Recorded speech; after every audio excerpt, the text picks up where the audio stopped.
Пропусти во изведувањето на градежните работи ја стопираа изградбата на затворениот пливачки базен во Охрид. Капиталниот објект вреден 5 милиони евра започна да се гради пред 4 години, а требаше да биде готов до средината на 2018 година. Првиот човек на Агенцијата за млади и спорт сега вели дека работите ќе финиширале најдосна до 31.12, ама не оваа, туку наредната 2020 година. Го прашавме дали за вака сериозен пропуст некој ќе понесе одговорност.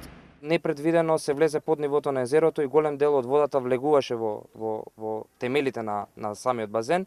Во текот на изведба може да се случат некои непредвидени работи кои што можеби ќе отежнат работата и тоа сето е предвидено со закон. Каевски уверуваше дека деновиве ќе завршиле надворешните градежни работи на базенот.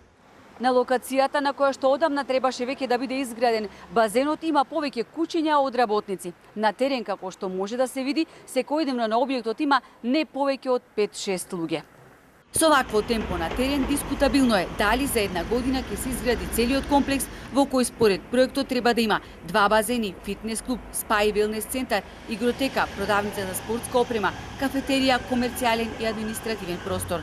Од друга страна, градоначалникот Георгиевски отворено кажува дека општината нема пари да го одржува затворениот пливачки базен.